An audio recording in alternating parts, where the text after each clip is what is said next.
Since our last interview in 2015, it looks like you've turned your attention to narrative shorts and documentaries, features. I have. Going back to what you were saying, someone asked me this actually yesterday. They're like, so you're doing documentaries now? I was like, no, not at all. I just happen to be doing 2 documentaries right now.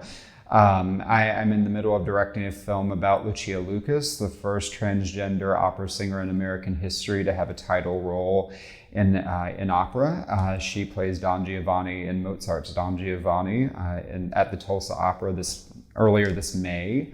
And we got to profile that experience, the entire journey, which was wild. You know, there's a New York Times profile, there's a BBC profile, there's an All Things Considered piece coming out. I mean, it's been a fascinating journey to go through that process and learn about opera, while I've simultaneously been directing a film about American value systems and how they're constructed over the past 2.5, 3 years. That we will finish shooting this July. And both of those films will be out in 2020.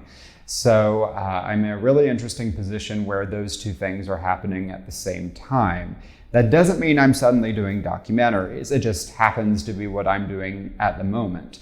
I love documentary films, do not get me wrong, but I also love narrative films. And so going back to what I said earlier, you make choices based on what resources you have available. And so there's a couple of featured narrative films that I'm doing that are in different stages of development, but I'm not going to shoot those films until I have the things that I need to get them done. And that's why I've done projects like Angel of Anywhere, which came out last year and did quite well, actually. They're narrative shorts that keep me working in the interim. Well, you'd done at least one short documentary before on cancer. Yes, right. I had done a few things about cancer. I also did a film called Digital Edition about the Atlanta Journal-Constitution's transition from print to digital, which I believe I did in 2016. And then I went to go be a filmmaker on Hillary Clinton's campaign in the fall. And so it was a really interesting year. So I've had a lot of very interesting experiences since we last spoke. But back to what I said, I've been very specific about those choices. And so for me to go between narrative films, documentaries, that's why I want to continue doing, because even some of the filmmakers that I respect the most, like Jotham Demme, Sidney Lumet, the list goes on, they did that throughout their careers, and I would like to emulate that. And so that's what I'm trying to do. Just on a side note, and maybe you can't answer this, but if you can't, we'll stop. Of course. Are you able to tell me just what that was like, working on Hillary's campaign? Yeah, I can talk about that. Working on the campaign was unlike anything I'd ever done, but it also was an accumulation of all of my experiences in some ways. I was in charge of the state of Virginia, so I did advertising there. Got to work with a variety of influencers like Miley Cyrus, Bellamy Young, Sean Astin, the list goes on and on. There were so many people. And then there were also private citizens and then politicians like Tim Kaine, Madeleine Albright. It was really a wonderful experience to get to work with all of those people and create pieces with them. So I'm sorry, you were doing sort of directing? Yeah, I was directing and shooting. And so I was a one-man band in that sense. So I directed, shot, interviewed, packaged, and then worked with Brooklyn to distribute those pieces. So it was really a great experience until the last day. Yes. So I'm just wondering if you could take me through that, so you have already planned or someone else has already planned to have those people come to a certain location or vice versa. Right, and so the way the campaign worked is that I would be told that, here's a list of people that are coming, or I might find out the day before this person's coming to an event somewhere in the state. I would have to figure out, sort of like you figure out with me, what questions I need to ask them and how I would put them in a context. So, for example, with